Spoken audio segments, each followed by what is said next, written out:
کچە خوێندکارێکی کورد لە باشووری کوردستان نامەی ماستەرەکەی لەسەر مێژووی کۆمەڵی شۆڕژگەری زەحمەتکێشانی کوردستانی ئێران نووسی و لە چەند تەوەرێکدا نامەکەی پێشکەش کرد. ئەو کچە خوێندکارە کە ناوی شەیما سەعید حەمەلاوە ڕۆژی دووشەممە 28 مانگی ڕازبەر بە ئامادەبوونی ژمارەیەک لە کادر و ئەندامانی کۆمەڵە و چەند حیزب و ڕێکخراوێک نامەی ماستەریەکەی پێشکەش بە مامۆسایانی زانستکا و بەشداربووان کرد کە لەگەڵ پێشوازی و سەرنجی بەشداربوواندا ڕوبڕوو بووەوە. شەیما لە بەشێک لە نامەکەیدا ئاماژەی بە مێژووی کۆمەڵە و ئەم بە شەشمان لە سێ باسی سەرەکی پێکهاتوە. باسی یەکەم باسمان لە تەشکیلات یاخود کۆمەڵە و بزوتنەوەی چەپ لە ماوەی 69 بۆ 79 کردووە و ئەمە زیاتر تیشمان خستوتە سەر قۆناغی نهێنی ڕێکخراوەکە کە قۆناغێکی گرنگە و زۆر بە کەمی لە سەرچاوە مێژوویەکاندا باس کراوە یاخود زۆر ئاماژەی پێ نەکراوە. ئێمە زیاتر ئەم بابەتەمان چڕ کردوتەوە لەو قۆناغە نهێنیە و ئەو ڕۆڵ و گرنگەی کە ئەم ڕێکخراوەی بینیوێتی. باسی دووەمان تەرخان کرۆ بۆ شۆڕشی گەلانی ئێران و ڕۆڵی ئەندامان و ڕۆڵی ڕێکخراوەکە لەو شۆڕشەدا و وەکو ڕێکخراوێک یاخود وەکو کۆمەڵێک لە ناو ڕۆژهەڵاتی کوردستاندا و هەروە باسمان لە زیاتر ڕۆڵی کۆمەڵە کردووە لە سەردەمی حکومەتی کاتی بازرگان و هەڵوێستی ئەو ڕەشەمەنوێیە لە بەرامبەر کۆمەڵەدا. باسی سێممان تەرخان کرۆ بۆ پاش سەرکەوتنی شۆڕشی گەلانی ئێران و هاتنە ئاراوی کۆماری ئیسلامی ئێران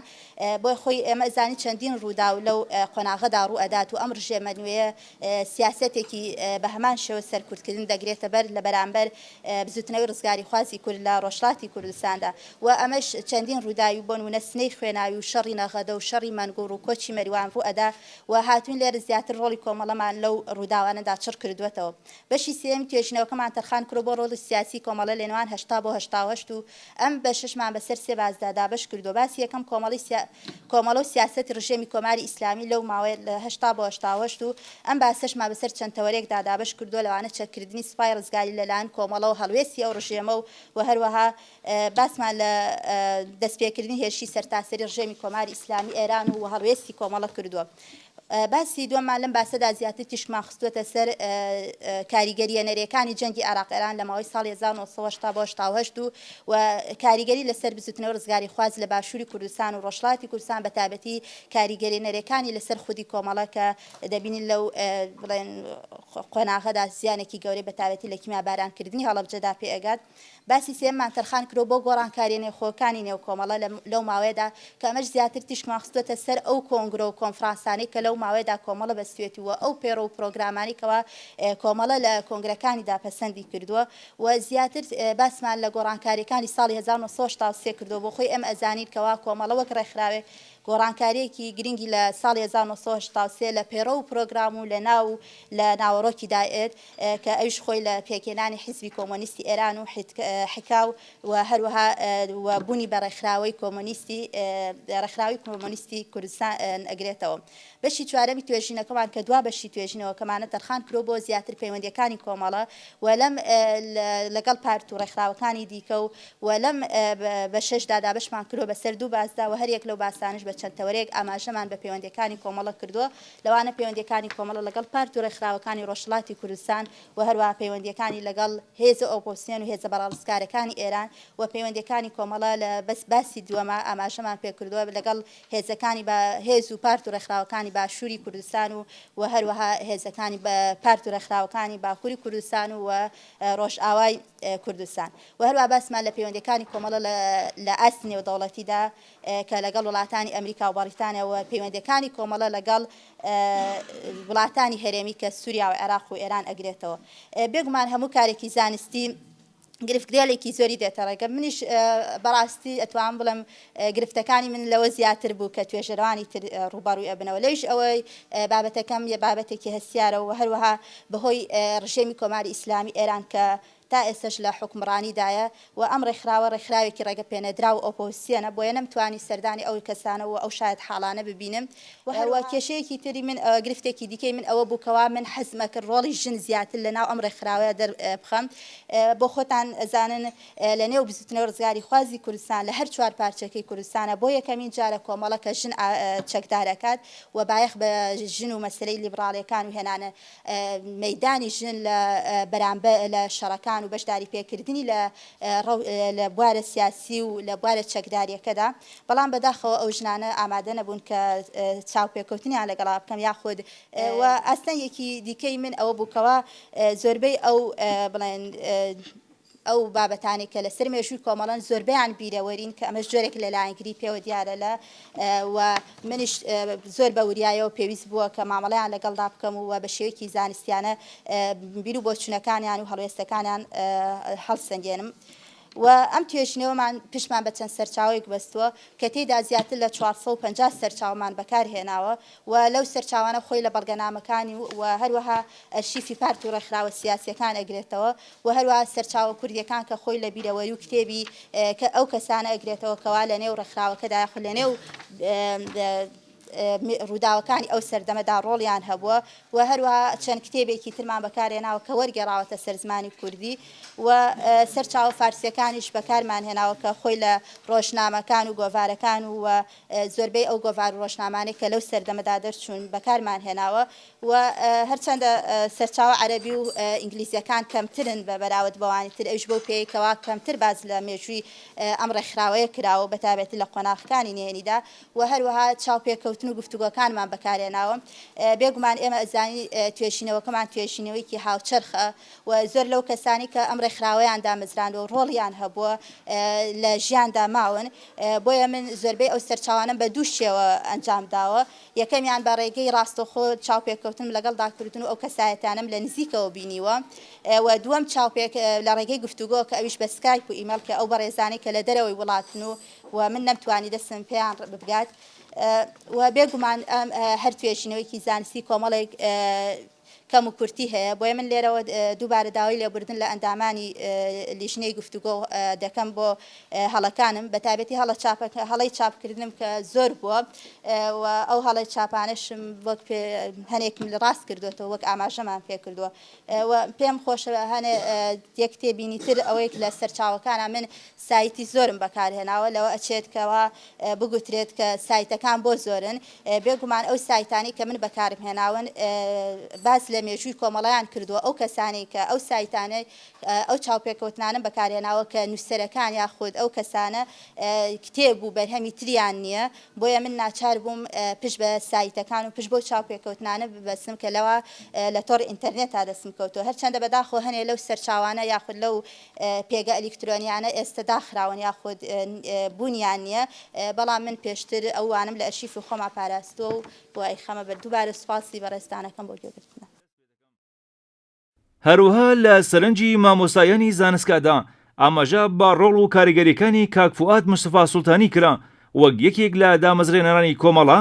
کە ڕۆڵ و کاریگەری جدی دانا لەسەر ڕووداوەکانی کوردستانی ڕۆژهەڵات و بزوتنەوە جەماوەڕێکان و بە هاوشێوەی شەهید ئارام لە کۆمەڵەی ڕەنجدەرانی کوردستان لە قەڵەمدرا. هەروەها لە بەشێکی تری سەرنجی مامۆستایاندا باس لە ڕۆڵ و کاریگەریەکانی دکتۆر جەعفەر شەفیعی لەسەر کۆمەڵە و کارەساتی شەهیدبوونی و ئەو شێرە بەرزەی مامۆستا شێرکۆبێکەس کراکە بۆ ئەو شەهیدە سەر بەرزەی هۆنیوەتەوە وا تۆ دەلال و دەهەستەوە کە ئەو شێرە دەنگدانەوە و ڕنگدانەوەی لە کوردستانی ڕۆژهەڵات دانا و بوو باوێردی سەرزمانی چالاکان و تێکۆشەرانی کوردستان. لە لاپەڕە 61 باسی مەسەلەی شەهیدبوونی فوادی سوڵتانیەکە کە من پێم وا بێ وەک پێویست گرنگیت بە ڕۆڵی ئەو پیاوە نەداوە شەهیدبوونی ئەو پیاوە لە کۆمەڵی زەحمەتکێشانە بەقەت شەهیدبوونی کاک ئارام با بڵێین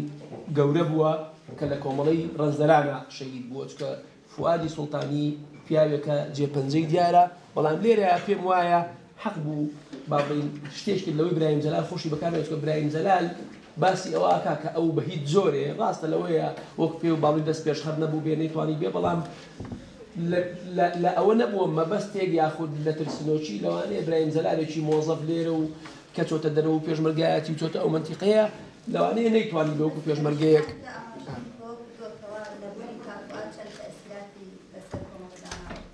من پێم وایە ئەگەر کاک فواد مایە مەسوولی حکمت نابوو بەو هینەی ئەوها بچێتە ناو کۆمەڵەوە و دواتر ئەو وەزعانە دروستکە ناسڕیشە بۆ ئەوی وتووە ئەوەی دەلالەوە کە خەڵک وا تێدا بۆ دکتۆر قاسملوی بێت بۆ دکتۆر جعفەر شەفیعی و خەڵک وازانێ مادام دەلالوی تایە بۆ قاسملویە ئێستا من لە کۆتاییە دەستخۆشی لە یەکەم ئەنجامەکەشتم بەدڵە بە تێروپڕی نووسیوتە کارەکەت کارێکی چاکە ئەوانەی کە هەڵەن قابلی چاکردنەوە بێت چاک بکرێنەوە ئەوانەی دیکە بیر و بۆچوون بوونە هیوادارم لە خزمەتی کارەکەت دابوو بێ. هەروەها شەیما کچە خوێندکاری زانستگای سلێمانی لە بەشێکی دیکەی نامەکەی خۆیدا لەسەر کۆمەڵە باسێکی لەسەر کۆمەڵە و مێژووی پڕ لە هەوراز و نشێوی ئەو حزبە کردووەکە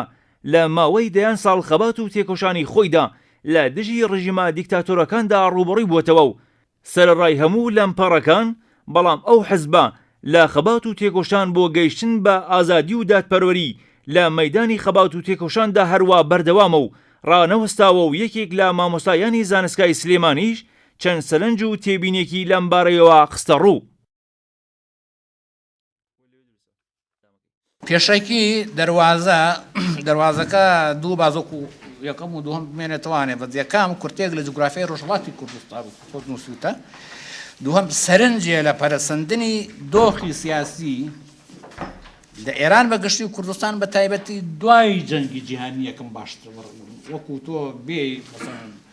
لە سەرەتای جستەکانەوە دەستی پێکەی ئەوە تۆ دوور و درێژتر ئەبێت،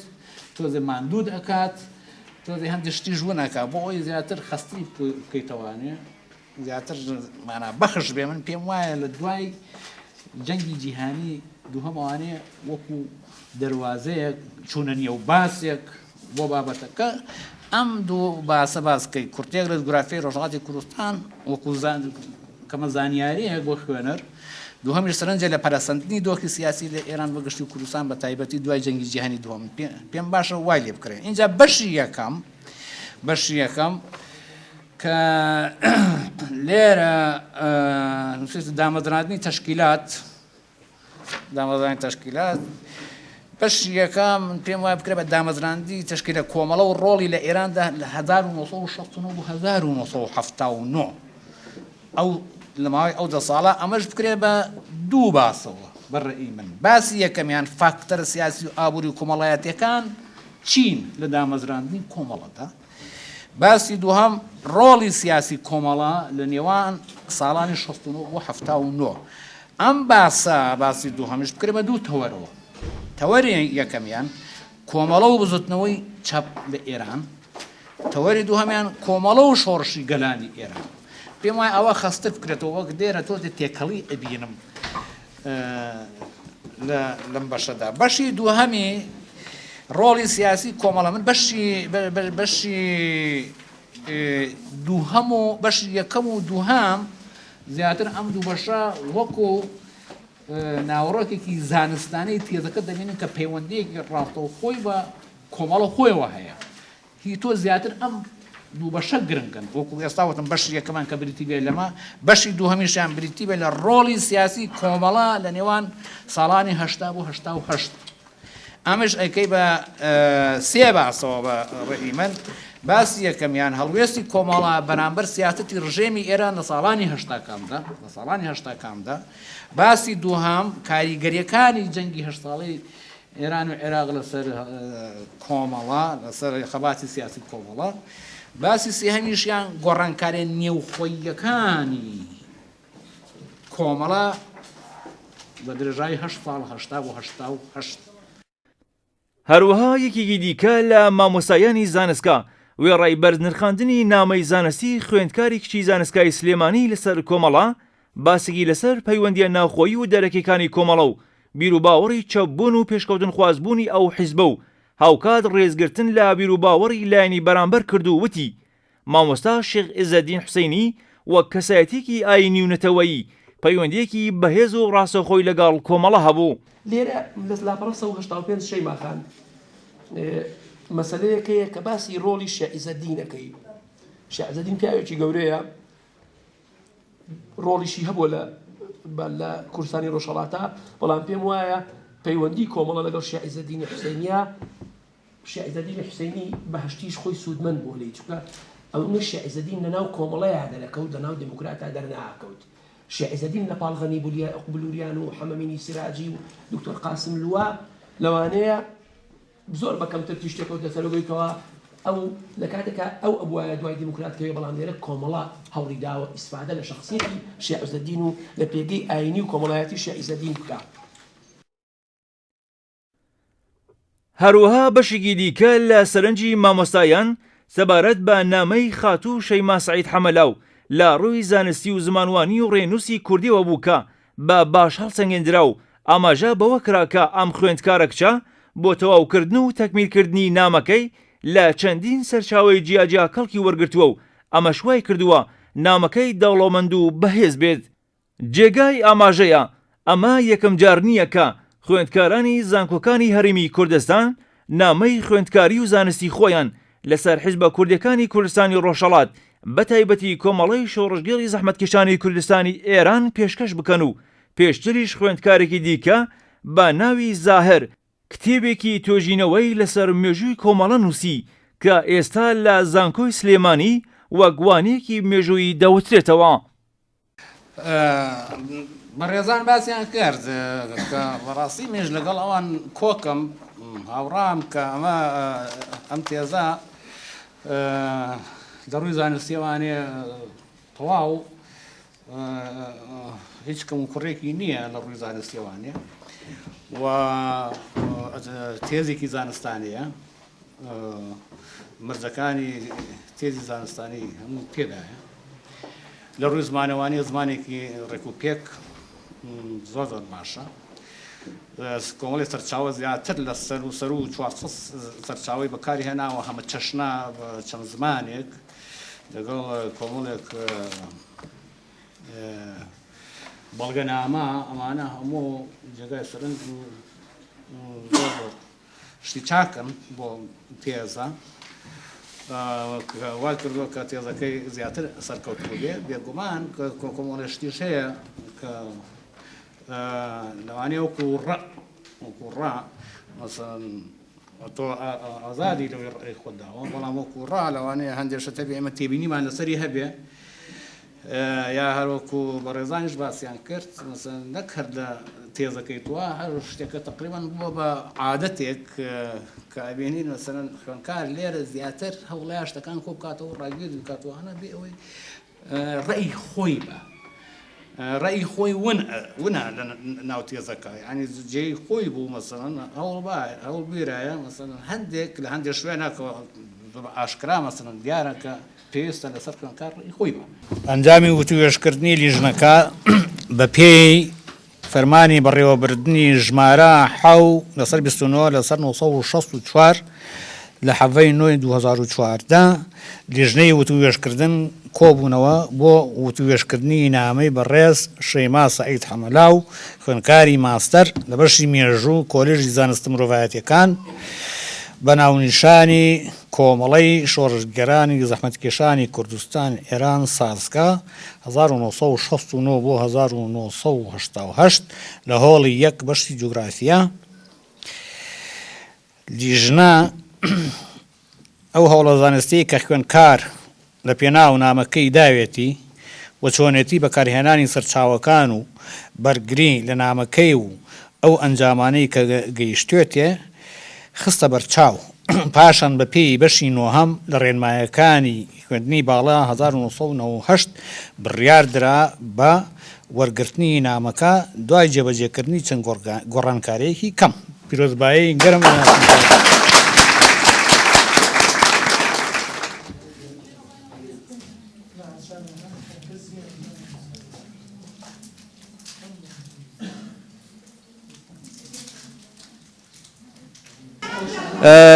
بەڕێز کاک دکتۆر ئاکۆشوانی دوو پرسیارمانەیە لە حزوری بەڕێستانە. یەک ئەوەی کە بەڕای ئێوە هۆکاری کەمبوونی تۆژینەوەی زانستی و سربەخۆ سەبارەت بە مێژووی هاوچەرخی کوردستان چییە؟ من پێم وایە سەرەتا هەر بابەتی کەمبوونەوەی توێژینەوەی زانستی پابەندە بۆی کەوا ئەگەر ئێمە ئێستا تێبینی بکەین بە شێوەیەکی گشتی هەر مەسلەی ڕۆشنبیری و مەسلەی خوێندنەوە بۆ خۆی لە داکشانایە. ئەنی ئەم داکشانش بێگومان تۆ توێژینەوەی زانستی بەرهەمی خوێندنەوەیە کە تۆ ڕەوتی خوێندنەوە و ئەو خوێندنەوەیەکی قوڵ کە بۆ خۆی لە داکشانە بوو بێگومان کاریگەرەکەی ئەوەیە کە توێژینەوەی زانستی شت نابێ. لە کۆمەڵگای کوردستانی ئێمەدا من پێم وایە لە 20 ساڵی ڕابردووە وێڕای زۆربوونی چاپ و چاپەمەنی و کتێب و ئەو شتانە بەڵام ئەبینی وەکو حەزوخلیای خوێندنەوە کەمبوونەوەیەکی سەیری بەخۆوە بینیوە دەچ کاریگەری ئابووری بێ سیاسی بێ هیوای خەڵک بێ ئەمەش کاریگەری بۆ سەر ئەو هەبووە کە دوجار نەبێتە خوێندنەوەیەکی قوڵ نەبێتە کارێکی توێژینەوە و با بڵێن بوونی توێژینەوەی زانستی بێگومان جگە لەم لایەنەش مەسلەیەکی دیکە مەسلەی نەبوونی ناوەندی توێژینەوە و گرنگجینەدان بە توێژینەوە لە وڵاتی ئێمە ئێستا ئەم زانکۆی سلێمانی ئێمە ئەگەر بیتە سەر ئەرزی واقع لە بواری زانستە مرۆییەکان زانستە کۆمەڵایەتەکانە جگە لە مەڵبەندی کوردۆلۆجی بترازێ یاخود گۆڤارێک بترازێ کە پێوترێ گۆڤاری زانکۆی سلێمانی بەشی بیەکەی بۆ ئێمە تەرخان کراوە شتێکی دیکە نییە لە کاتێکا لە وڵاتێکی پێشکەوتووە دەیان و سەدان بنکە و سنتەری توێژینەوە هەیە و هەموویەکێ لەمانە دەستگیرۆیی و پشتگیری توێژینەوە و توێژەر ئەەکەن لای ئێمە ئەم شتە بوونی نییە ئەمە پێم وایە دوانەی مەسلەیەکن دووری دراوێکن کە تەسیری گەورەی هەبووە و بەڕاستیش ئەم بارودۆخە ئابووری سیاسی ئەم وڵاتەوای کردووە خوێندکاری زانکۆش ئێستا ئەوەندە نە بە تەنگ خوێندنەوەی نە بە تەنگ توێژینەوەیە. مامۆستاگیان پێشنیار ئێوە بۆ پەرەدان بە لێکۆڵینەوەی زانستی لەسەر مێژووی هەشەرشیە بێگومان بۆ ئێمە لەوانەیە لە زۆر بوارە چەندە من پێم وایە لەوانەیە توێژنەوە لە بوارەکانی بایۆلۆجی و فیزیا و کیمیا و ئەمانە گرنگن لە هەمان کاتا من پێم وایە بە تایبەتی بۆ مێژوو بۆ ئێمەی نەتەوەیەکی ژێردەستا کە بەشێکی زۆری مێژووی ئەمە سەردەستەکەمان و داگیرەکەمان نووسیوێتیەوە ئەگەر بۆ میلەتێک گرنگ بێ بۆ ئێمە دووچەندانە و چەند بارە پێویستە چونکە ئێمە تا ئێستا خاوەنی مێژووکەی خۆمانین لەبەر ئەوە گرنگیدان پێی زۆر گرنگە ئەم گرنگیدانە بەر لە هەموو شتێک بەوە ئەبێ کە دام و دەستگا و دەوڵەتەکەی تۆ نرخێک و پایەیەک بۆ توێژینەوە دابنێ بۆ خەڵکی توێژەر دابنێ بۆ فراهەمکردنی پێداویستەکانی دابنێ چۆ تو ناتوانین تەنها بە سرود و بە قسەی گەورە خەڵک ڕابێنە سەوی توێژنەوە کە تۆ بێ بەر لە هەموو شتێک ئەو ئەرزشە یاخود ئەو زمینەی بۆ وا لێ بکەی کە بتوانێت کاری تیا بکە ئەم وای لێکا بەرەبرە کە تۆ کبارێک دۆخێکی وات بۆ فراهەم کرد ئەویش دەتوانێت توێژینەوە بکات و هەز دەکات توێژینەوەکەی جێ ئەگرێ من دڵنیات دەکەمەوە ئەم توێژینەوەی ئەمڕۆ ئێمە گفتوگۆمان لێ کردو سەدانی دیکە کە لە زانکۆی کوردستان دەکرێت دەخرێنە کتێبخانەوە و هیچ ناوەندێکی دەسەڵات و بڕیاردان لەم وڵاتی ئێمە ئامادەی تیانە تەنانەت بەرگەکەشی تاو تێ بکە و سەیری بکە چ جای ئەوەی بیخوێنێتەوە بیخاتە بواری بسوود لێوەرگرتن و بەکاری بێنێ لەبەرەوە تۆ لە کاتێکە ئەمە هەر نوسخەیەکی ئەوەندەی من ئاگام لێ ئێستا بۆ پەرلەمانیش ئەچێ بەڵام ئێمە کە لە ناوەندەکانی بڕیار و ناوەندەکانی سەرەوە کەسێک ئامادەیتیانە بێ کار بکە توێژنەوەکان بکە بێگومان زیاتر بۆ وەرگرتنی بڕوانامە و لە حەزێکی خوێندکارەکە و حەزێکی توێژەرەکەی و هیچی دیکە بۆیە پێویستە مەسلەی گرنگیدار بە توێژینەوە خەمێک بێ لەسەرەوە دابەزێنرێ بۆ خوارەوە و ئەوان بزان نرخی ئەمە چەند و چەند سوودی لێبینن. شیماخان ئەم کاتت باش ئەم کاتێکت باش بەڕێستان ئەمڕۆ کۆبوونەوەی گیراوە لە هۆڵی زانستگای سلێمانی دیارە بە بەشاری زۆر لایەنی سیاسی و زانستی و بە بەشاری چەند مامۆستایەکی باڵای زانکۆ لەسەر نامەی ماستری بەڕێستان کە لەسەر کۆمەڵی شۆڕژگەری زەحمەتکێشانی کوردستانی ئێرانە ئەگەر پرسیارێکتان هەیە لەم ڕاستایە تکایە فەرموو. سەرەتا بە خێراتنی تەلەڤیزیۆنەکەتانەکەم ڕۆژهەڵات TV لە ڕاستیدا ئەمڕۆ من نامەکەم لەسەر مێژووی کۆمەڵی شۆڕژگەری زەحمەتکێشانی کوردستانی ئێرانە لە ماوەیەکی دیاریکراوە کە ساڵی 1969 بۆ ساڵی 1970 من زیاتر تیشکم خستۆتە سەر ئەو جمگە و لایەنانەی کەوا کۆمەڵە ڕۆڵی بینیوە هەر لە سەرەتای لە قۆناغی نهێنی ئەم ڕێکخراوەیە سەرجەم باسم لەو گۆڕانکاری و لەو گۆڕانکاریانە کردوکەوە کۆمەڵە ڕۆڵی تیابینیوە و هەروە باسم لەو کێشە ناو خۆیانە و باسم لەو کۆنگرانی کەوا کۆمەڵە لە مودەی ئەو ماوەیە دیاریکراوەدا کە ئەنجامی داوە و هەروە لە توێژینەوەکەمدا ئاماژەم بە ڕۆڵی ئەم ڕێکخراوە کردووە لە شۆڕشی گەلانی ئێران و هەروەها باسم لەو قەیرانە سیاسی کە لە ڕۆژهەڵاتی کوردستانە بە تابێتی لە جەنگی عێراق ئێراندا ڕوئەدات و هەروەها ئەو بڵێن پاشەکشەی بزوتنەوە ڕزگاری خوازی کورد لە ڕۆژهەڵاتی کوردستان و کاریگەریە نەرەیەکانی ئەو پاشەکشەیە و شێوازی ئوردوگانیشین لە باشووری کوردستانەوە سەرجەم ئەو لایەنانی یاخود ئەوەی کە پێویست بوو بێت لە چوارچێوەی نامەیەکی 200 لاپەڕیدا خستومەتە ڕوو. زۆر سپاس. شیماخان پرسیارێتر کە ئەلان بۆم دروست بوو دیارە لە بەشێ لە وەڵامی مامۆستایانی زانکۆ گوایە زانیاریت سەبارەت بە کۆمەڵە و مێژووی کۆمەڵە یانێ ڕۆژی دیاریکراوی مێژووی کۆمەڵە کەمتر بووە ئایا بۆ خۆت پەیگیری نەبوویت یا بەرپرسان یان کادرانی کۆمەڵە ئەو شتە زانستیانە یا ئەو مێژووە ڕاستیەی لە کۆمەڵایان پێ نەوتوی؟ لە ڕاستیدا ئێمە کەرباز لە مێژووی کۆمەڵە و ساڵ و ڕۆژی دامەزراندنیکەین بەڕاستی من ئاستەنگێکی زۆرم هاتوێتە بەردەست یەک بۆ پێی ئەو قۆناغی ئێستا کە کۆمەڵە تێکەوتووە ئەو پارچەبوونانە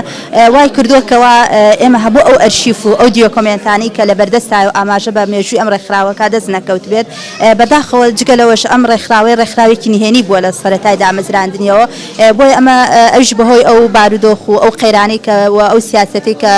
ڕژێمی پەهلەوی و محەممەد ڕەزا شا لە بەرامبەر بزوتنەوەی ڕزگاری خوازی کورد لە ڕۆژهەڵاتی کوردستان ئەنجامیاوە نەکراوەکەوە بڵێن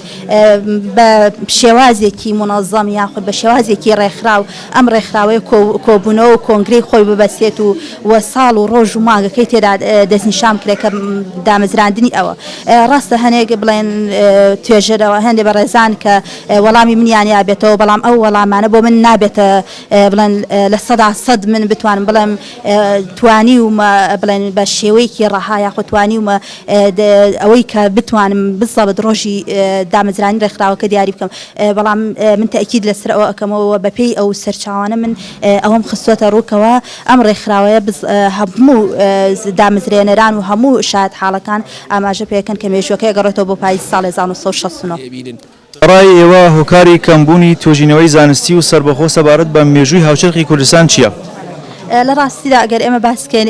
دوی تێزی دکتۆرای بە پێز هاتووە لەسەر مێژووی ڕۆژهەڵاتی کوردستان بەڵام لە ئەمڕۆدا کە ئایا بۆچی کەم بووەتەوە و لەسەر نووسینی لەسەر ئەو بابەتە یاخۆ لەسەر ئەحزاب و ڕۆڵی ئەم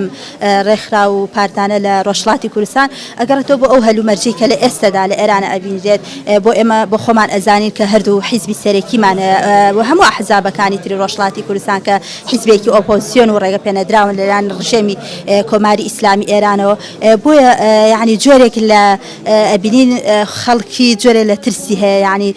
ئەڵێ من ئەگەر لەسەر مەسەلە مێژووی ڕۆژهەڵاتی کوردستان برسم تر جارێکی تر بۆ من نییە بچمە ئێران یاخود جارێکی تر بۆ من نییە بچمە ڕۆژهەڵاتی کوردستان ئەوە ئەشێ بە خاڵێکی